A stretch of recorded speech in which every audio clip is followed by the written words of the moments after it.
big news. I'm listening. What do you got? Critics and parents agree. Paw Patrol, the mighty movie, is hilarious, action-packed, and fun for the whole family. How do you like me now? That's what I'm talking about. Paw Patrol, the mighty movie, rated PG, now streaming on Paramount+. What is going on? This is John Loree of Tantric, and you are listening to my weekly mixtape with Brian Colburn. Let's get this party started.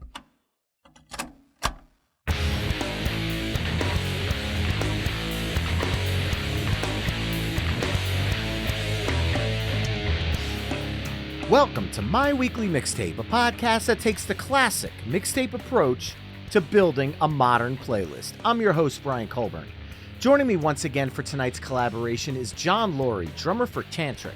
John, thank you so much for joining me tonight again, man. I'm so excited about this episode. You have no idea.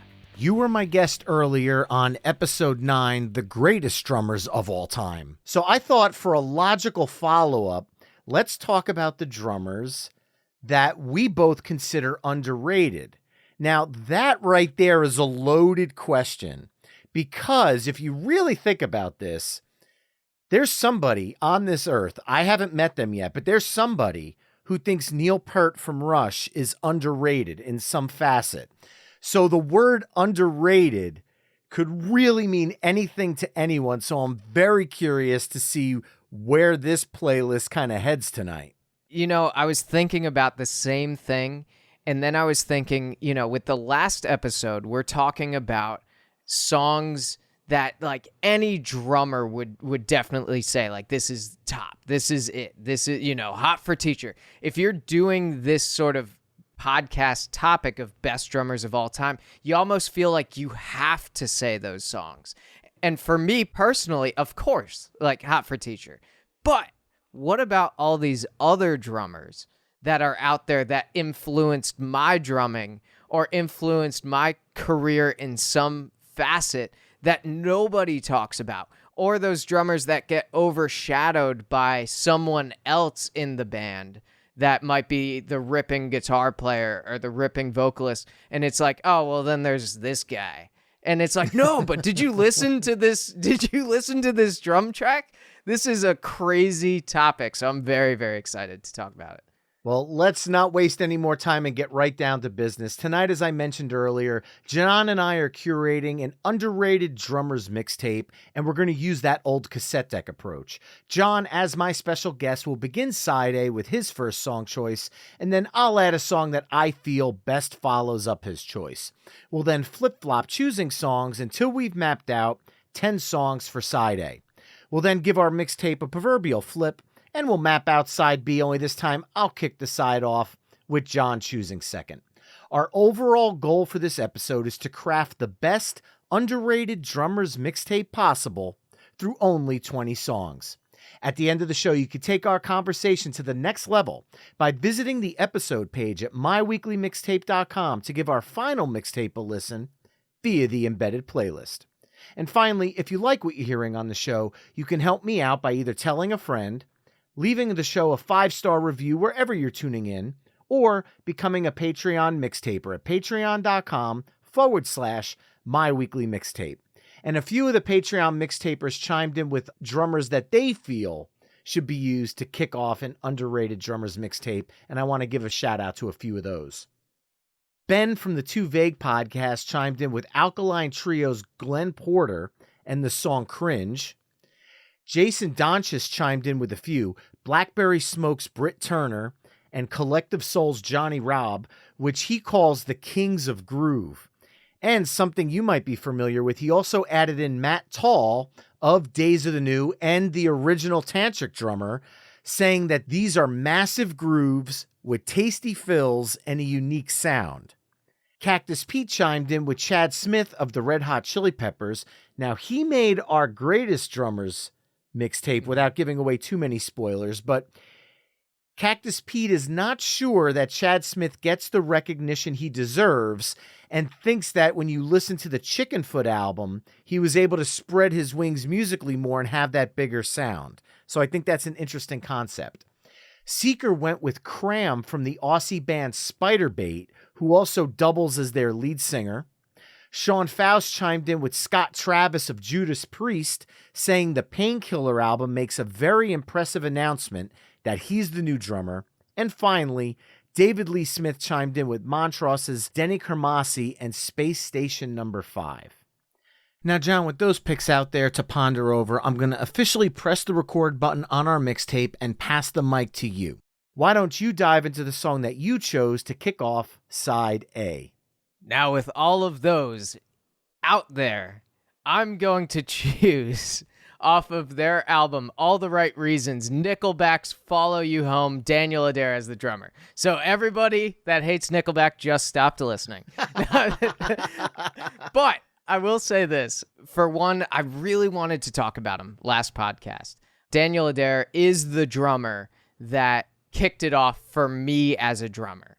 Seeing him live for the first time, it was my first concert ever. Seeing Nickelback was my first concert. And so, I had back and forth on, should I be a drummer? Should I not? My brothers all picked guitar. So I was like, what am I going to do? And if it wasn't for Daniel Adair and seeing him play live, I wouldn't be a drummer. Definitely. So Follow You Home, though, kicks off this record with this crazy double bass pattern. And you don't expect that from Nickelback, right? And at this point in their career, they already had the most played song on radio. So it's like, what else are you going to do? This is a new drummer coming into a new album. How do you kick it off? And this song does exactly that. So it's a great groove. It's a great tune, but that double bass intro just solidifies it as, okay, this guy can play all the ballads, but he can also do this. So 100% agree on that one. I think I've said before, and I said this on the last Drummers episode, Metallica's Black Album had this drum sound that was just so massive and so signature. And I feel like Nickelback in their heavier songs tries to incorporate that really larger than life drum sound. Because when you listen to the opening drums on Follow You Home, it almost sounds like you're in a cathedral with them. And they're just so loud and so big that the song has nowhere to go but heavier from there. And the pattern that he's playing with the double kick really drives it home that people don't realize Nickelback is, first and foremost, a meat and potatoes hard rock band. Mm-hmm. And a song like Follow You Home shows that they can do it just as well as any other hard rock band on the planet. But for some reason, the ballads are what give them that whole soccer mom hate that I feel like is truly unjustified. So I love the pick. Yeah, it's just a great tune. And, he's one of those drummers. He's been on a ton of stuff. So he was in Three Doors Down initially.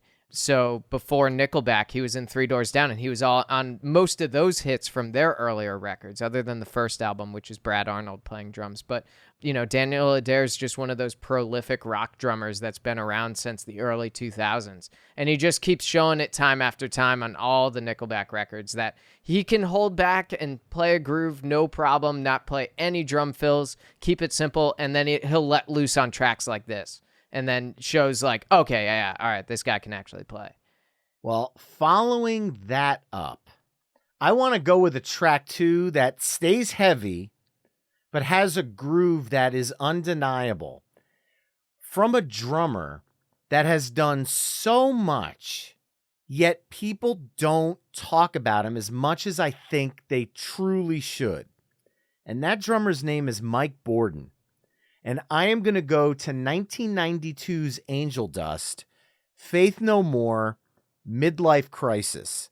That drum beat is so tribal and so infectious, but the song is heavy to the point where when Disturbed covered Midlife Crisis, I love Disturbed, but it didn't pack the punch that the original did. People don't realize Mike Bordin is everywhere. He's played with Jerry Cantrell on the Degradation Trip album.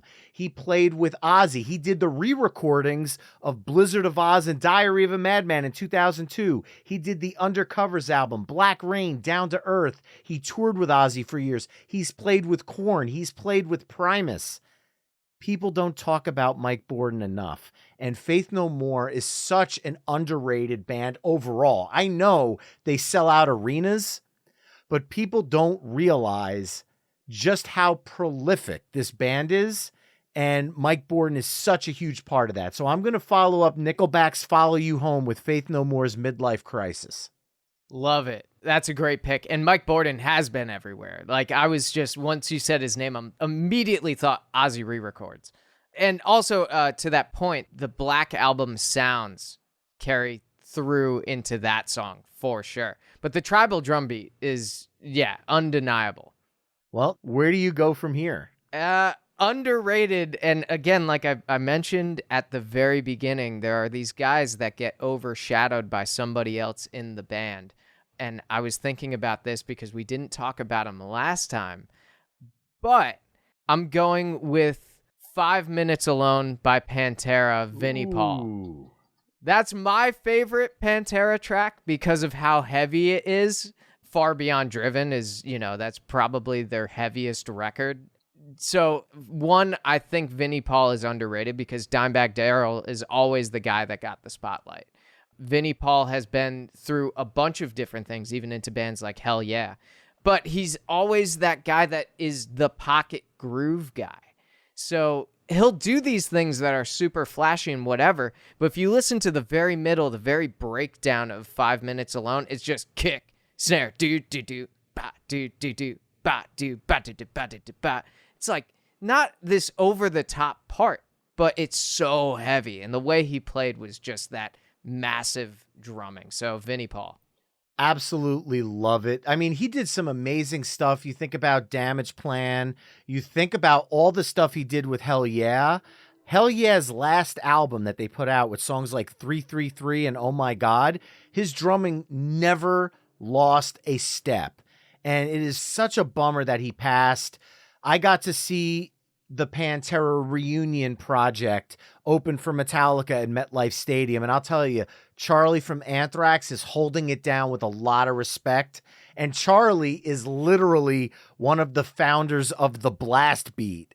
Mm-hmm. So to me, Charlie was like an influence to Vinny, and now he's paying tribute to him. And you really hear the intricacies of what he's doing in Pantera, because some of the stops and the fills surrounding Dimebag's guitars, if you think of a song like Walk with the guitar solo, some of the stops and nuances that he does to let Dime solo over it, it's actually a lot more complicated than the dun dun dun dun, dun riff makes it seem. And I'm so glad that you brought him up because he's just such a big part of what I love so much about metal music. And I'm so sad that he's no longer with us. So amazing pick. Yeah, for sure. Well, you used a word when you talked about him, and I have to follow up that word because you talked about groove. And Vinnie Paul brought a groove to Pantera. I am going to go with a drummer that I feel has one of the most undeniable grooves on a hard rock album ever. However, the problems he's had in his life have overshadowed this brilliant drumming effort. And I'm going to go back to 1987, and I'm going to go with Steven Adler from Appetite for Destruction, and I'm going to go with Rocket Queen, because when you think about a swagger to the drums, this song has such a groove to it that even when Matt Sorum joined, and Matt Sorum is another drummer that could be discussed at some point tonight because of the stuff he did with the Cult, Velvet Revolver, and with Guns N' Roses. But when he played Steven Adler era songs, they were extremely tight, perfect for the Use Your Illusion tours. But the groove was slightly missing. And every time I watch Guns N' Roses perform now, even the drummer they have with them now does a fantastic job. But there's something about the nuances that Steven brought to those songs that I think make Appetite for Destruction the classic album that it is. So I am going to follow up Pantera and Vinnie Paul with Steven Adler, Guns N' Roses, Rocket Queen. That's a great choice. And I've been thinking about it because I've had kids that, they want to learn, Welcome to the Jungle or whatever. And so many of those grooves off of that record were so hard to replicate live because it's not him. It's not the guy that wrote it. Matt Sorum did a great job, like you said, and for a number of years. But those grooves that he created for those songs are undeniable. And there is one part, though, we talked about it beforehand, not off camera. We talked about it with those moments where you're like, did he mean to do that? At the very beginning of Sweet Child of Mine, he starts on the hi-hat and then goes to the ride. Yep. First note in, and I'm like, was that intentional or not? Anyway, sorry to get off topic, but Steven Adler, fantastic drummer, great choice, underrated for sure. Well, now following it up, what do you got? I like all these choices, and we've kind of gone to we started like pretty darn heavy and then worked our way, to the lighter side. This one came to me very last minute, but I'm going to go with Steve Smith from Journey on Separate Ways. Ooh. We didn't talk about Journey last time, and it's very rare that anybody even brings up Steve Smith. But listen to this song. The drum fills in the very middle or towards the end of it, that whole drum break section, that thing is nuts. And that fill going into the second chorus, the ba da ba da ba da ba da ba. Someday love will find you. He's playing all of these crazy fills throughout it, but that chorus is just straight kick, snare, kick, snare, kick, snare, driving the whole show. He's been prolific on a ton of other Journey tracks, but I feel like this one really showcases all of his drumming. And let's just be honest.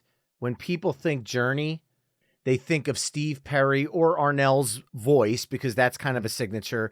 They think the opening piano to Don't Stop Believin', and then you automatically go to the guitar sound. I mean, that is Journey. Neil Schon. But you don't think about the fact that these drums, Journey was a progressive band in the 70s, and the timing and the complication in these drums, even though the songs don't necessarily give off the complexity that is happening, the nuances, like you talked about, really shine through. Yeah. And I think following that up, I'm going to go even a little lighter than Journey, but with a band that I'm actually nervous to say this one because people are immediately going to yell and they're going to go, oh, come on. He should have been included on the greatest drummers. And I agree. Yeah. However, when you're in a band and the bass player and lead singer is Sting, you are overshadowed. And Stuart Copeland is one of the greatest groove, punk, rock, reggae, jam, whatever you want to call it, drummers that I have ever heard. He makes the Police, an already excellent band, better. And the song I'm going to go back is off of 1979's Regatta de Blanc, and I'm going with their massive hit, Message in a Bottle. Most people don't think about what's happening in drums in that song because you're so fixated on the lyrics and the guitar work. His drumming in that is insane. It's obscene what he's doing in that song, going from double time and the random hi-hat bells that he's ringing in the middle. Like, he is flailing around that drum kit like Animal from the Muppets, yet he never overplays the song. No. He knows exactly how to play for the song, but still keep it complex and nuanced. And that thought process is why he had no problem stepping into Oysterhead with Trey Anastasio and Les Claypool and making that so unique because he could follow those guys who are top tier in terms of where is their mind going musically. He's able to keep up with it. And to me, no matter how amazing he is and how he should be included on every best drummers list, I still think he's underrated. I 100% agree because you got to approach it from a couple different angles, but to the average listener, If you asked anybody outside of the music world, like, hey, do you know who Stuart Copeland is? They'll go, I don't know. If you say, who's Sting? The guy's one word. That's his name. It's just Sting, right? Yeah. So it's like you're not going to get as many people recognizing Stuart Copeland outside of the music world. Now, to drummers, to me, growing up, a funny story about Message in a Bottle. I had to learn that song note for note because I had a drum teacher that we were going over a bunch of songs like that and some Police tunes, and Message in a Bottle came up. So I kind of half-heartedly played it at home. I'm like, I kind of got this groove. Here we go. It's Message in a Bottle. Who cares, right? It's not going to be that hard. And then I came in and played it the next week in my lesson, and my drum teacher's like, nope, totally wrong.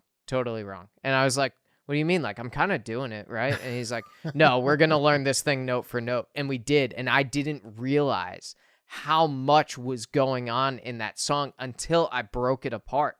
Stuart Copeland's a reggae drummer at the end of the day. He's a reggae drummer that knew how to play punk rock of the time. So it's doing that and adding that into a song like Message in a Bottle or any of those other Police tunes. You don't realize that the snare and the bass drum in reggae music land together. So it's 1 and a 2 and 3 and 4, and there's never a bass drum on the 1. So Stuart Copeland was the king of adding that into music that should have had that bass drum on the 1. So Message in a Bottle, great choice. All right. Well, what do you got to follow that up with then? Because now we've gone from heavy and we're kind of trickling this set list down here on the side. I had to for this slot, but I have to bring him up because, again, it's how could you not say him in the first episode of Greatest Drummers of All Time? And in my heart, I was sad because we didn't talk about him because he is the second biggest influence on my drumming. But Bill Ward from Black Sabbath, Symptom of the Universe off of Sabotage. Listen to that drum track. I can't pick a Bill Ward song, a favorite Bill Ward drum song, because it's too hard. But if you want to look at his chops as a drummer, Symptom of the Universe is the song that I'm still working out to this day because it is so fast and so complicated. And he takes these long drum breaks over top of Tony Iommi's ba, ba, ba. And he's just doing these crazy rudiment drum fills over his kit all throughout it. And then straight into a do, ba, do, ba, do, ba, straight groove. I love Bill Ward. He's one of my favorite drummers of all time. And, I was so sad that we didn't put him on the greatest drummers list. But I do think because of Ozzy and Tony Iommi, he doesn't get the credit that he deserves. Bill Ward is one of those drummers that, Black Sabbath invented or was part of inventing heavy metal music. And just think about the title track from their debut album, the song Black Sabbath. The way that he's using drums to almost give off a horror vibe, the rolls and the fills, where they're not on the beat, but they're meant to be swells with Ozzy's vocals. Think about at the time when this album came out, there was nothing like that at all because it was heavy, but there was this tinge of psychedelic in it. But then there were these creepy lyrics. And then when they got heavier and heavier, there was just something about his timing. He's a human metronome for one. And then on top of that, just some of the unique complexities that he brought to songs, making the drums musical. For example, War Pigs. How often is a hi-hat a musical instrument? Where and you know what I mean by that. Obviously, it's a musical instrument because it's the hi-hat, but played in a musical sense because I don't care who you are. If you walk up to somebody and be like, hey,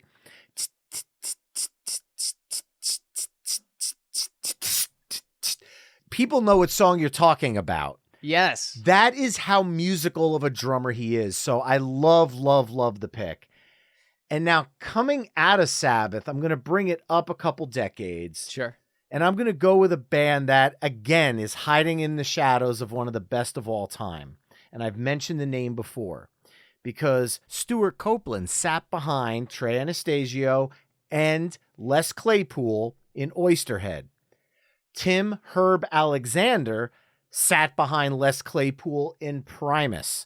And in Primus, everything is being overshadowed by the bass and by Les's unique vocal delivery. However, you take a song like Over the Electric Grapevine from 1995's Tales from the Punch Bowl, Tim Herb Alexander makes that song amazing because you need to keep up with wherever Les's head is going. Yeah. And not only did he keep up with it, he was in unison with this weirdness that was happening in the middle of the song. And the drum fills and breakdowns in this tune are absolutely sick.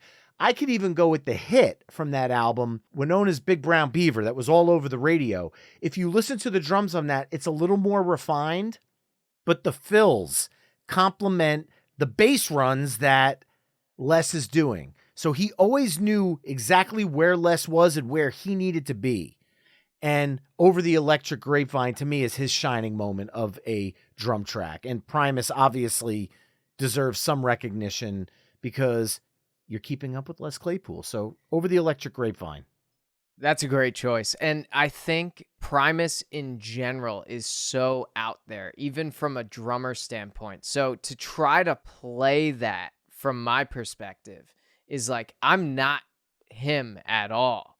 I've tried to play Primus songs and I can't do it.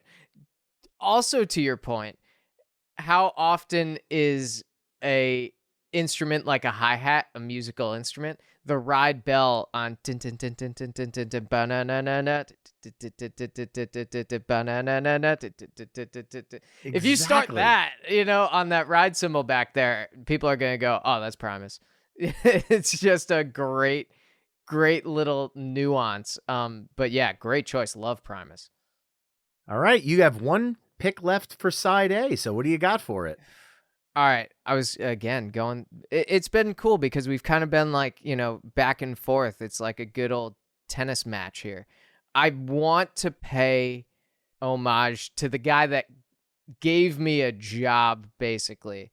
And one of the harder jobs I've ever had to do was figuring out his drum grooves. And we mentioned him earlier, but Matt Tall from Tantric, the original drummer of Tantric, their song Live Your Life is such a great drum groove. It's my favorite drum groove out of all the Tantric songs that I get to play every time. Funny story about this tune. I learned it when I was going out with the guys the first time. And I was like, yeah, I've got this groove. All right, cool. It's an interesting hi-hat pattern. I'm like, I think I got it. 2 years later, I listened to it with good headphones through a good system on CD. And I'm like, oh my gosh, I've been playing this groove wrong for 2 years. And it's the littlest nuance on the hi-hat. I was doing like 32nd notes. He was doing 16th note triplets on this part. And I was like, I can't believe that I've been playing this so wrong. That's the genius of Matt Tall.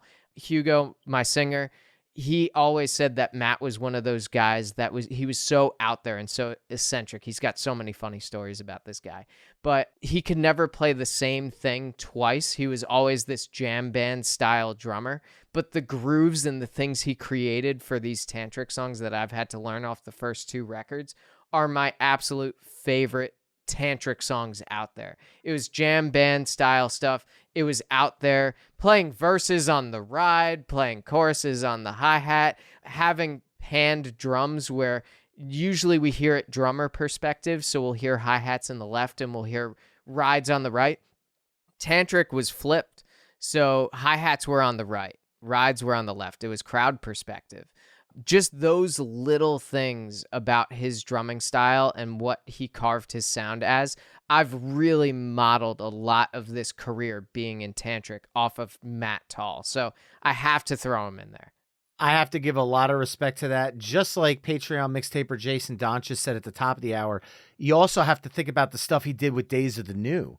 Let's just use Touch, Peel, and Stand, for example, which he has that jam band style, but the nuances...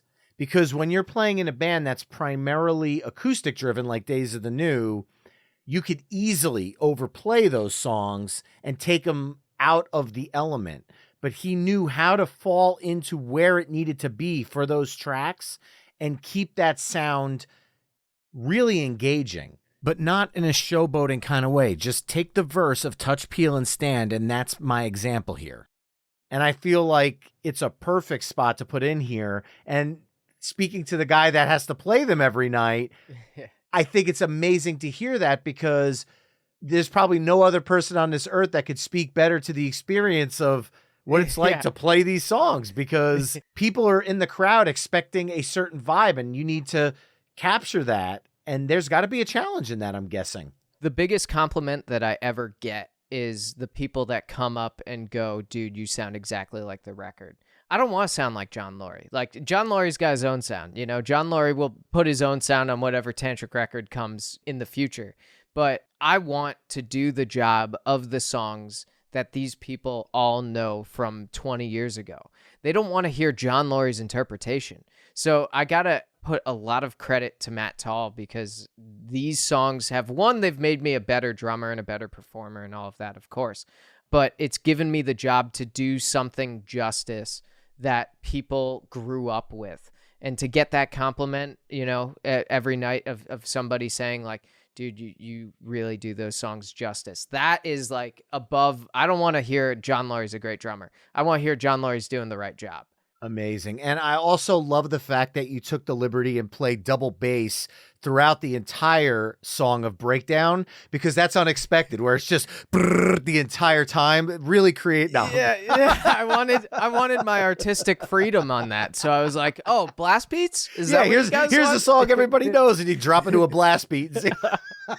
Yeah. See, if I heard that, I would go like, man, why you got to show off like that? You know, it's like, I don't want to hear that. If somebody were to come into, you know, and do any sort of song by another drummer, it's like, you got to do it right. You know, whether or not you're better than that, like we talked about with Pantera, for Charlie to come in and do the songs the way that Vinny did them, that takes a lot of credit. You have to do these songs that people are expecting.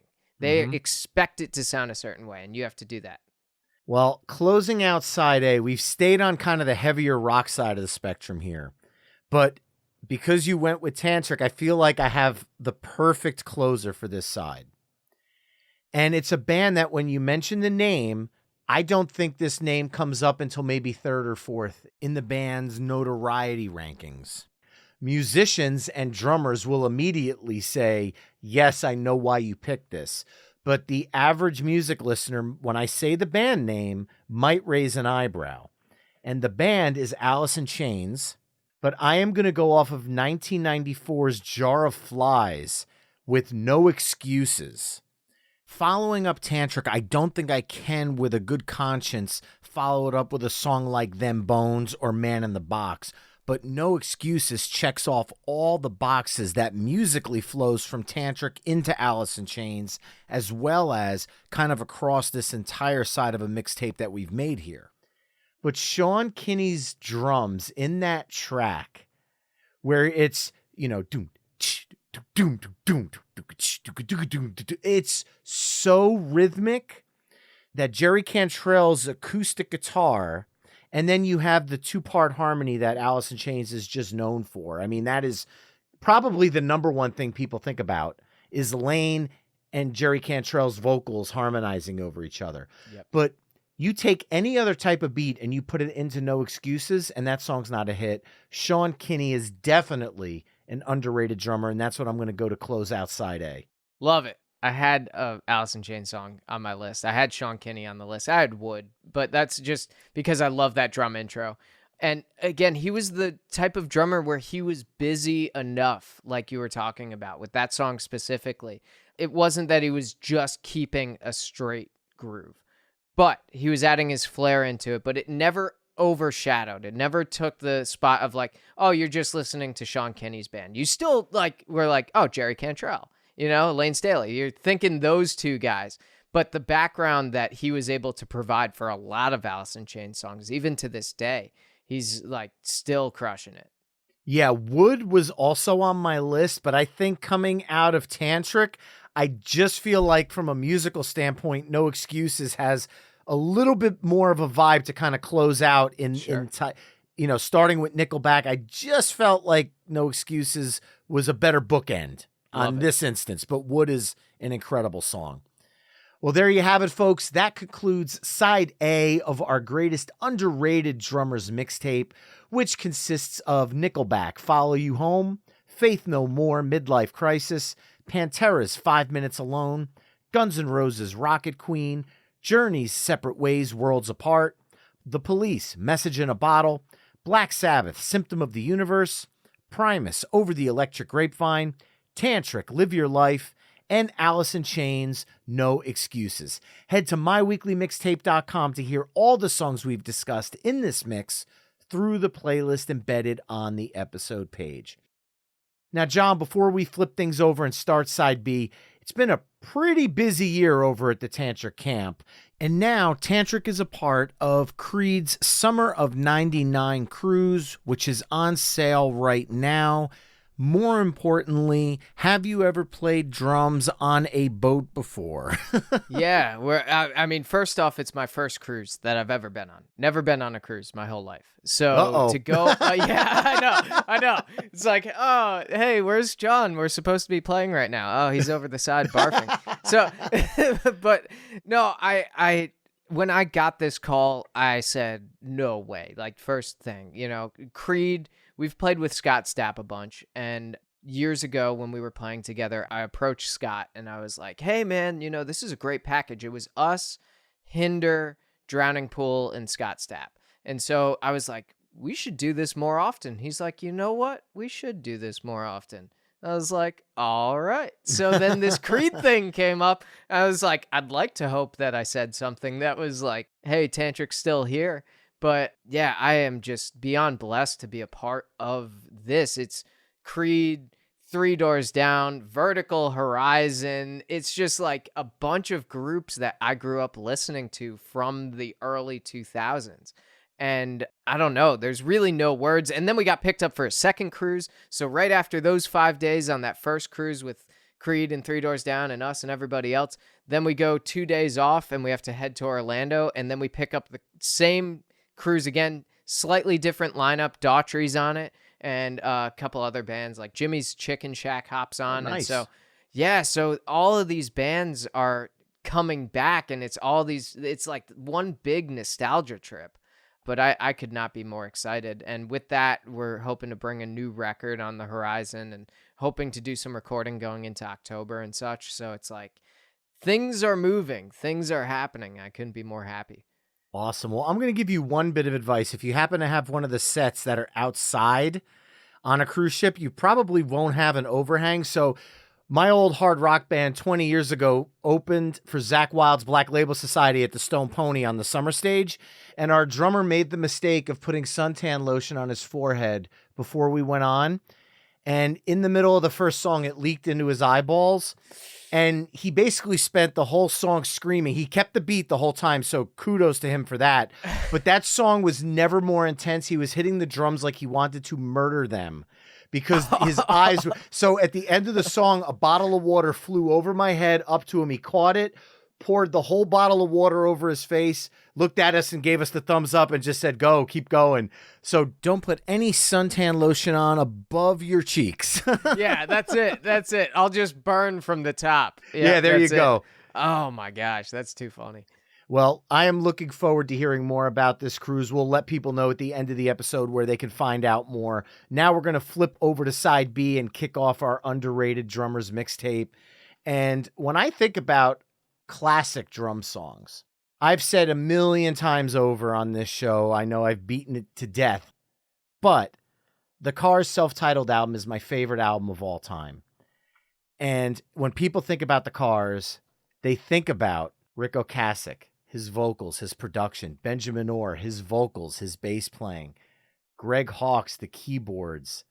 You talk about Elliot Easton's tasty guitar riffs, but behind all of that, the iconic drum sounds of David Robinson. And I'm going to go with, because we're starting off side B, I'm going to go with the song that starts off side B on my favorite album of all time.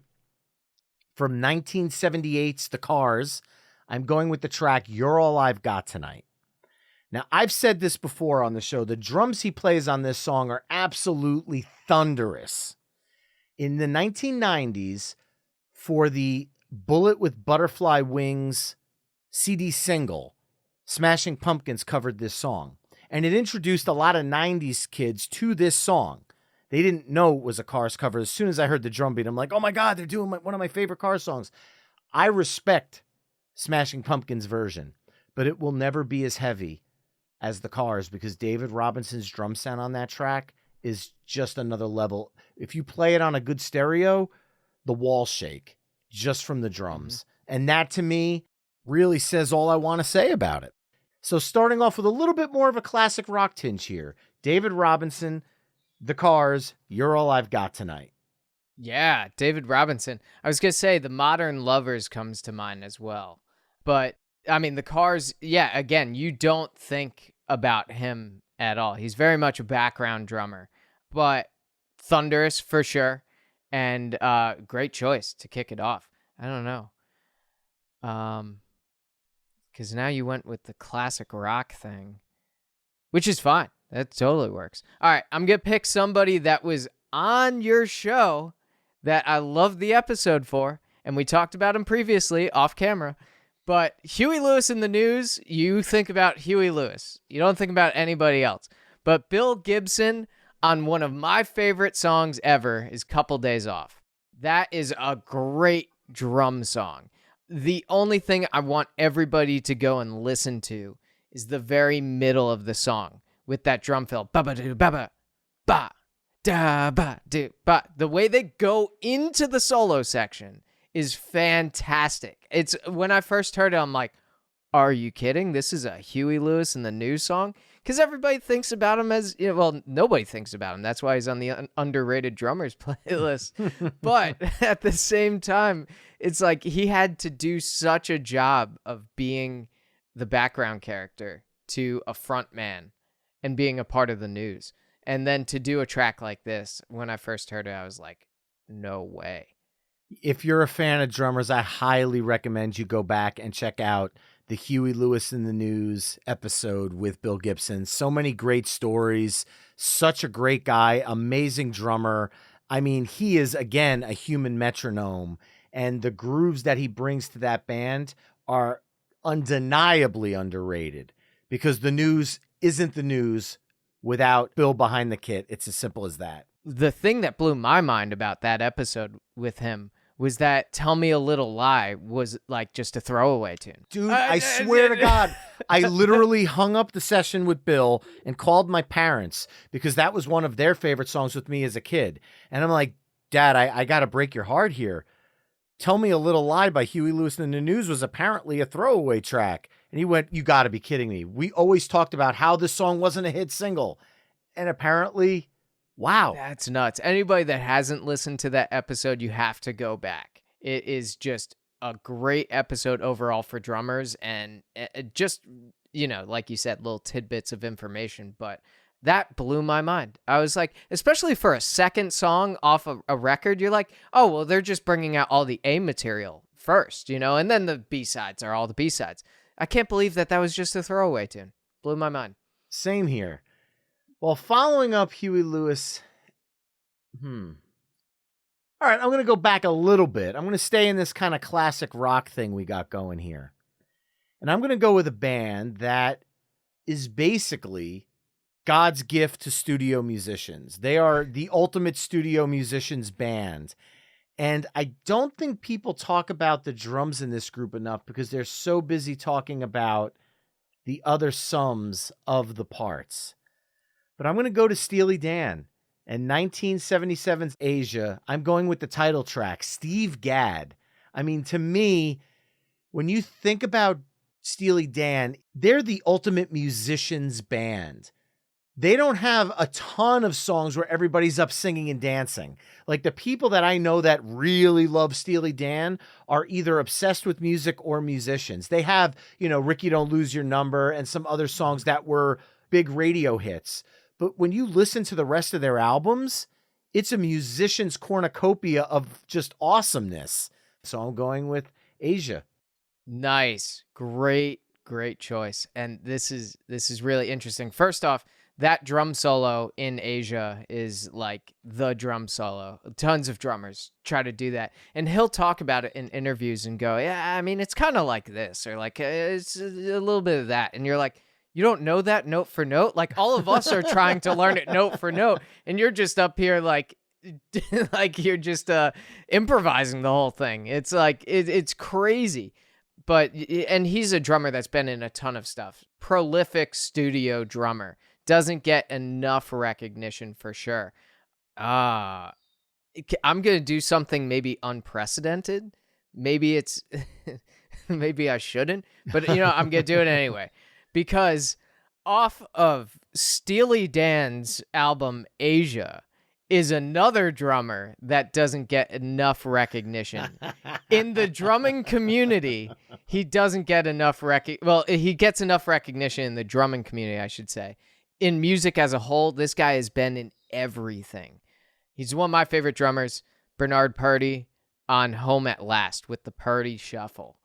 So this drummer is so prolific in the drumming community that he has a shuffle named after him. Yep. The Purdie Shuffle. And every drummer from Jeff Porcaro in Toto to John Bonham from Fool in the Rain off of In Through the Outdoor, everybody's been trying to figure out the Purdie Shuffle. And I've been so blessed to have the opportunity to do a clinic with him last year in November, where it was the Bucks County Drum Company Drum Clinic of the year. And it was out here in Bucks County, Pennsylvania.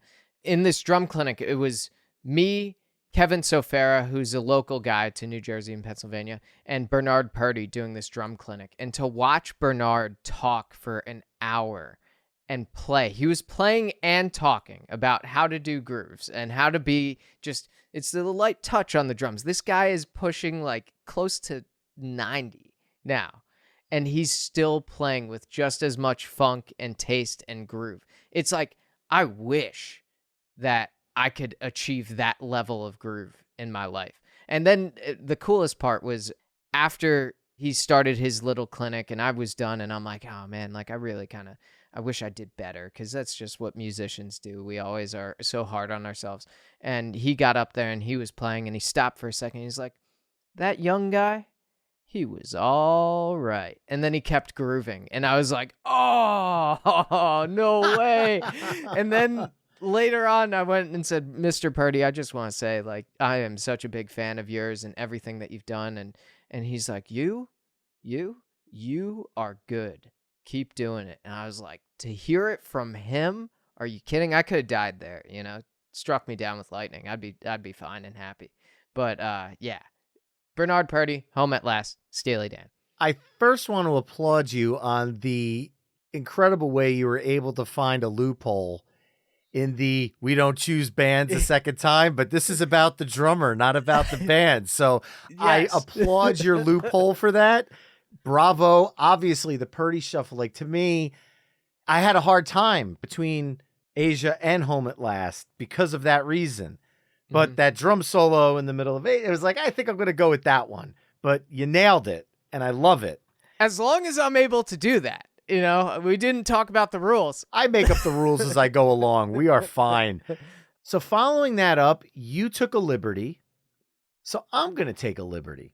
Mm-hmm. And the liberty I'm going to take is I'm going to use a drummer that we included on our greatest drummers mix, and also include him on our most underrated, because depending on who you ask, I feel like this one would be that instance. And that is Mitch Mitchell, drummer for the Jimi Hendrix Experience.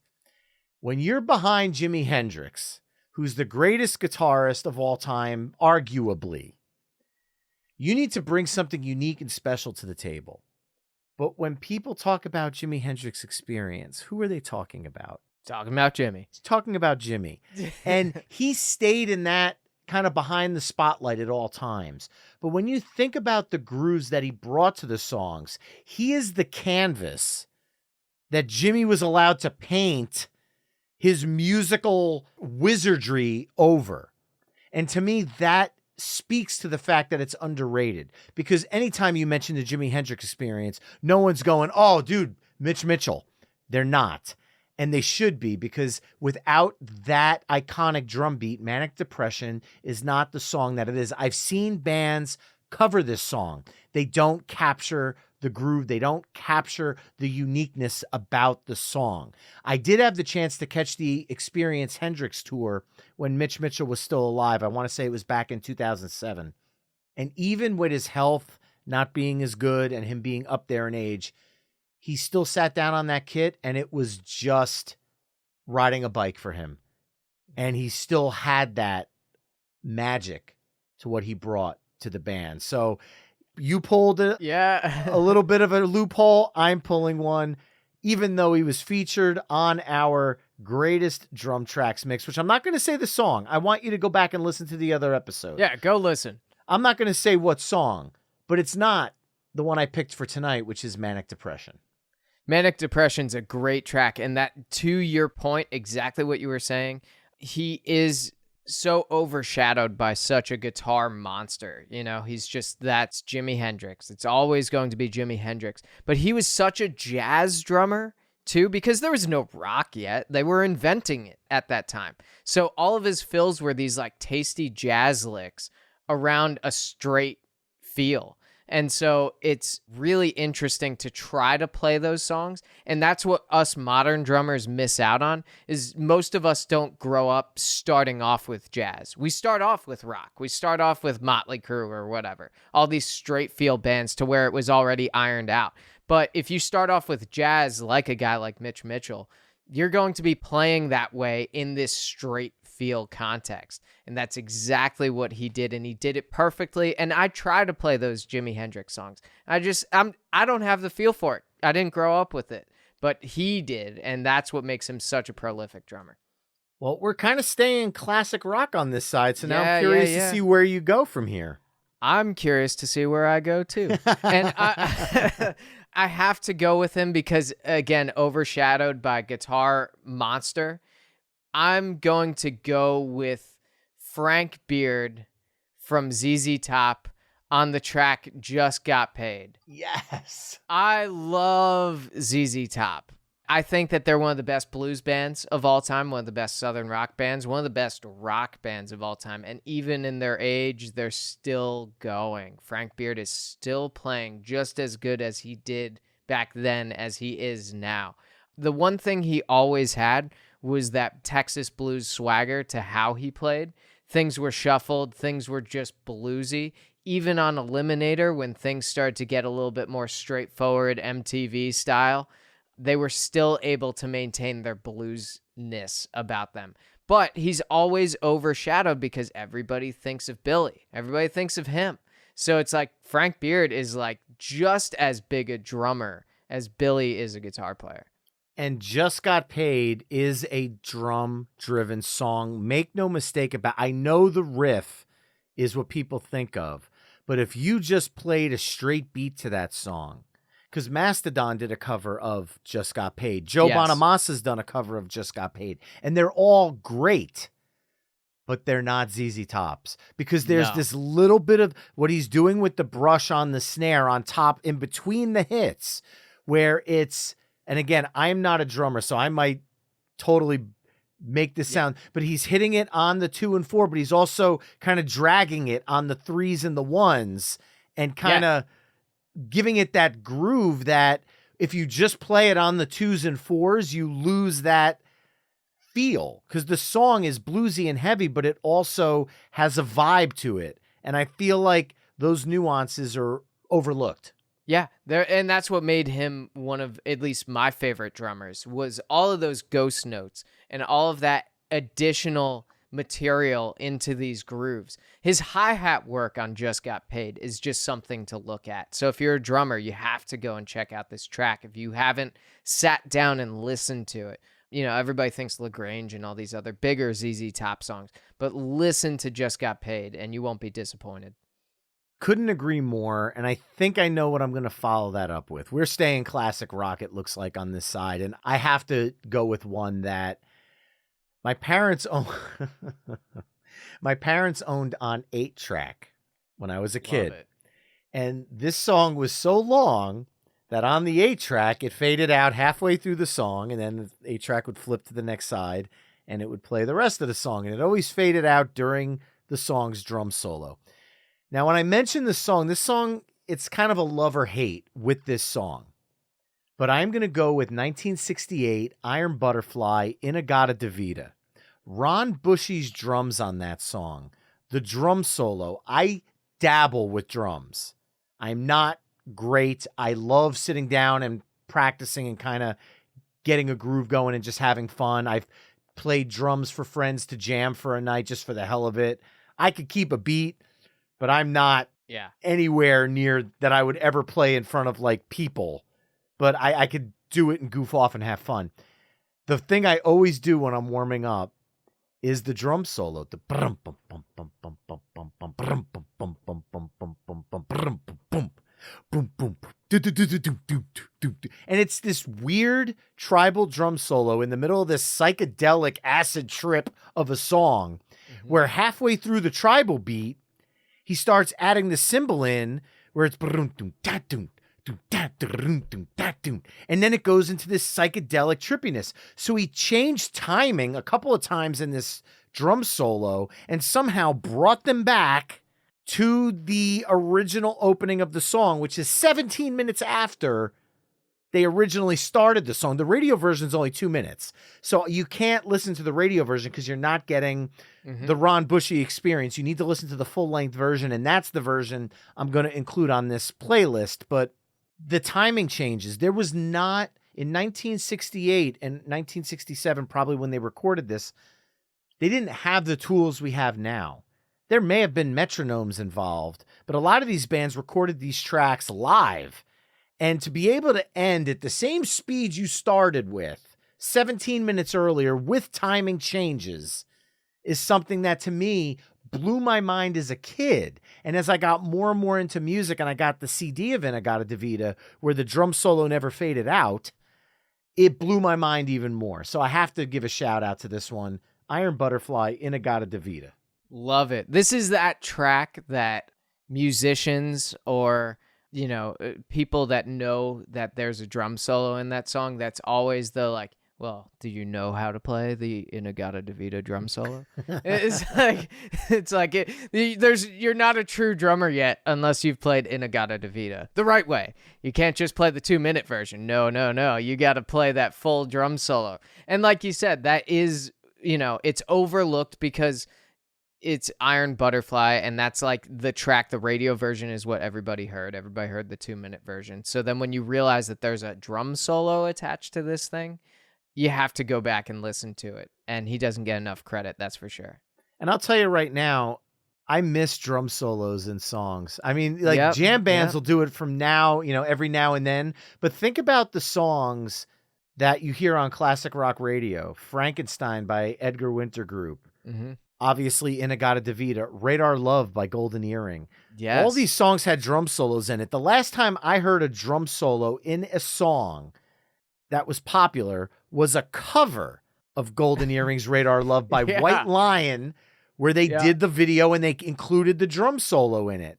That is the last time I think I've heard a drum solo in a rock track. But to me, I miss them if they're done in the right way. So Iron Butterfly definitely checks off that box. Now, you've got 2 picks left, and I've got 1. So we're coming to the tail end of this here. This I might have to flip just to fit it in because I have to talk about them. But if we're talking about drum solos and we're talking about guys that do them well, he's never done one in a track. And to your point, I miss that. Nobody does drum solos, and honestly, I don't either. Right? It's one of those things that even live, they kind of stopped happening because it's just song after song after song. And a drummer will get a break, or I'll get these like trash can endings where I get to throw out all the drum solo material I know and just like, here it is. This is what I can do. And you get those moments, but there's not a whole lot of drum solo material going on. But one of my favorite drummers of all time, the guy I've probably ripped off a lot of my material from, off of a band that you may or may not know. I know you know him, but the listener may or may not know, is John Fred Young from Blackstone Cherry. The song is Blind Man. Yes. And that is the song that changed the game for me as a drummer, because at the time I was only really listening to classic rock, and I was listening to things of that nature. I had Nickelback from when I was a kid. Not a whole lot of modern bands did it for me, to where I was like I need something else. I need a good musician behind the song too. Like, I need a drummer to aspire to be. And when I saw the music video for Blind Man for the first time, I'm like, this guy hits hard. And in the song, in the very middle, there's these drum breaks where he's throwing in these crazy fills.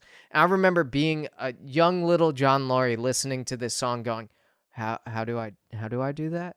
Like, what can I do? And I have studied probably every single Blackstone Cherry song that there is. I mean, maybe not much of the recent stuff, but when I was a kid, it was all I played. It was all I listened to. When I saw that John Fred Young was a showman, I was like, I want to be like that guy. I want to be a showman just like that guy.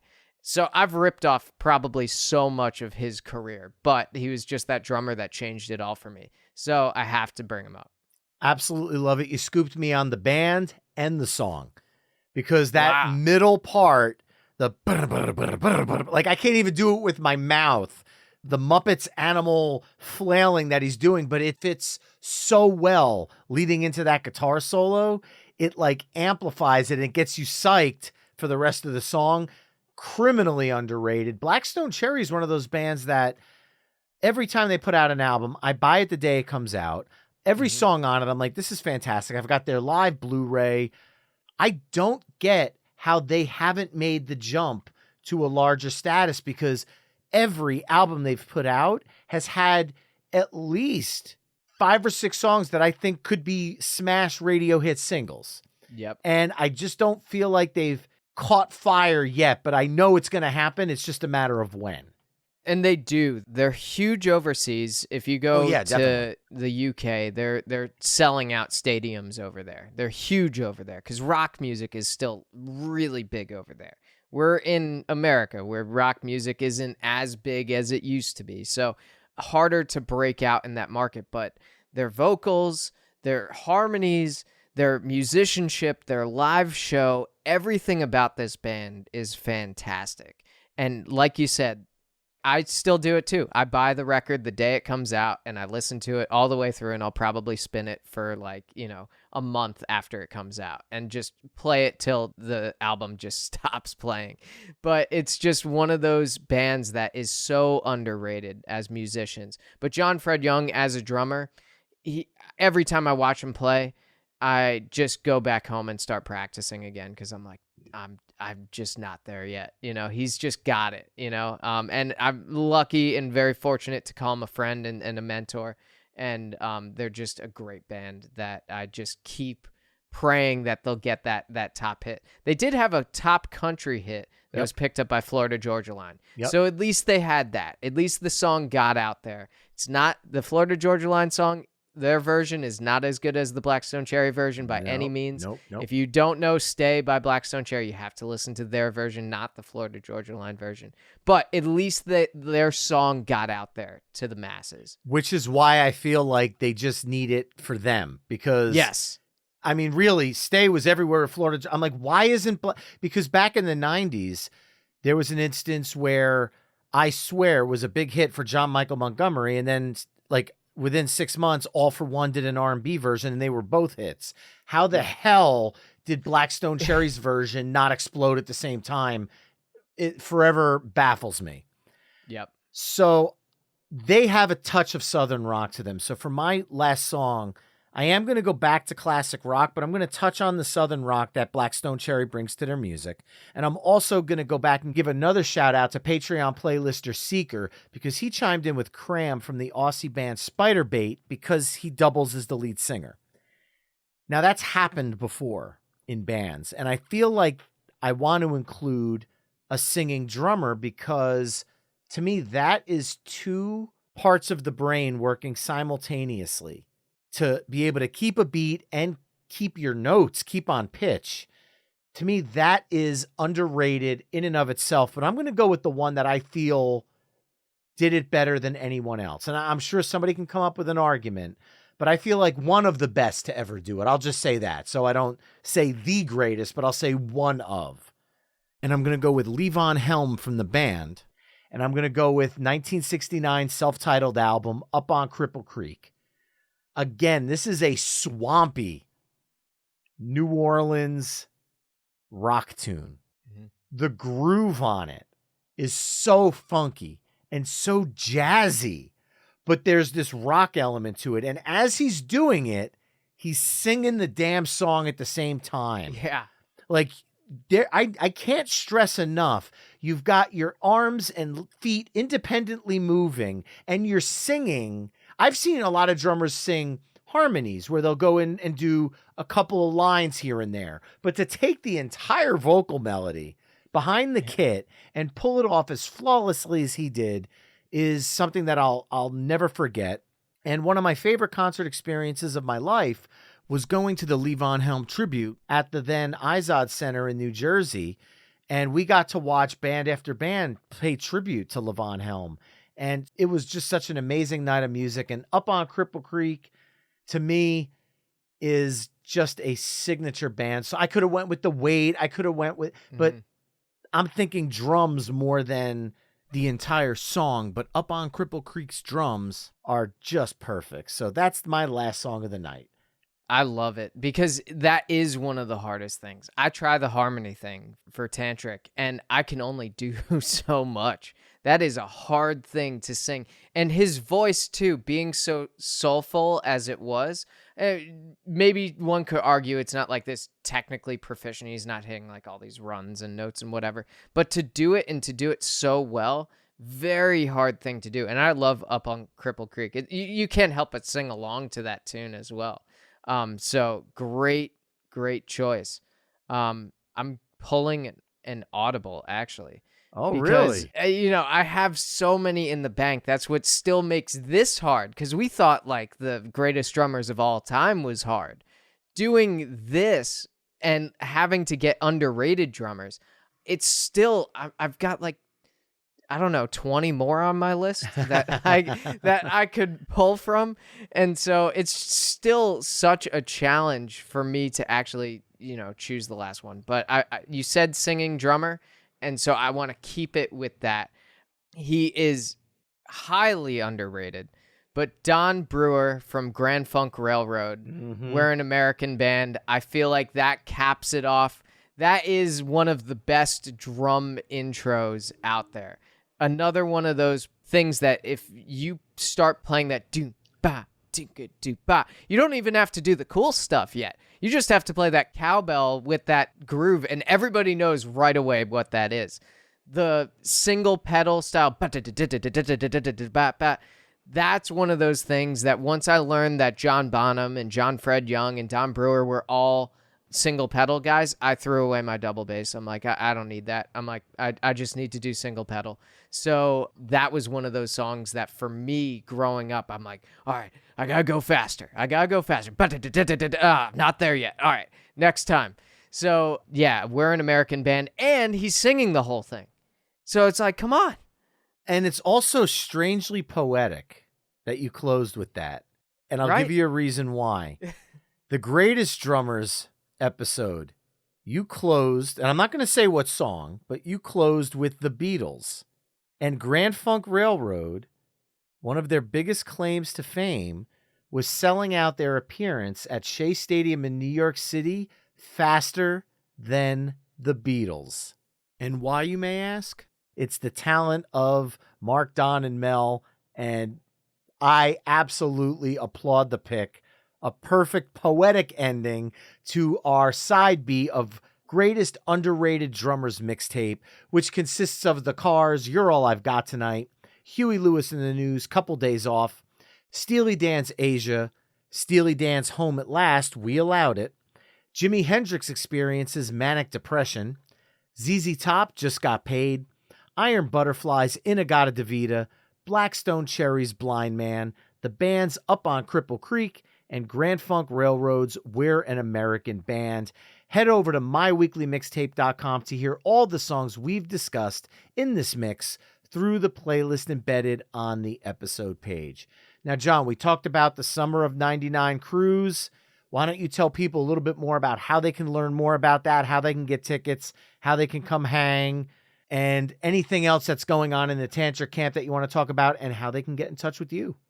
Yeah, so Summer of 99 cruise is April. The first cruise is already sold out, but as far as I know, the second cruise, you can check the dates on that, the one with Daughtry. That one still has cabins available. So head on over to summerof99cruise.com and you can catch them there.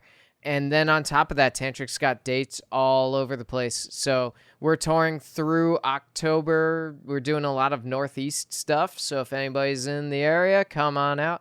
Hopefully a new record soon. And then for me, I'm always drumming and making nonsense content. So you can go and see that at Instagram at John's Drum Studio, JONS, no H. We don't do that in my family. And so John's Drum Studio, you can connect with me there, and on Facebook, John Loree.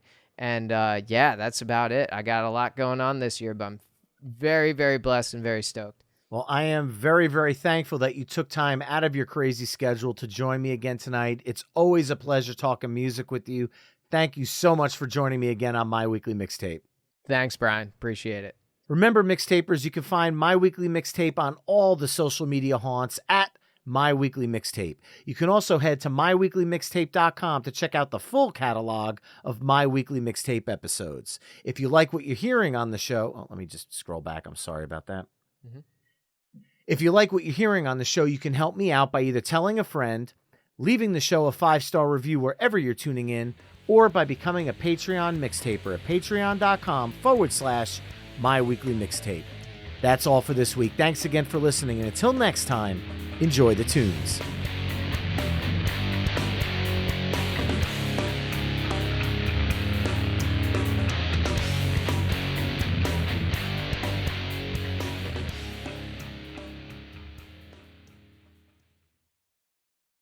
Hey folks, Stefan Shirazi and Renee Richardson here from the Metallica Report. And we are proud members of the Pantheon podcast family, where the best of music and podcasts unite. We've got something pretty cool for you. We're giving away an exclusive Metallica merch package worth over $250. That's a whole lot of Scary Guys, skulls, M72, and other sought-after Metallica swag. And we've made it easy for you to win. Follow and share the Metallica Report, and you're in the game. Go to pantheonpodcast.com/Metallica, enter your email, and hit that button to be entered to win.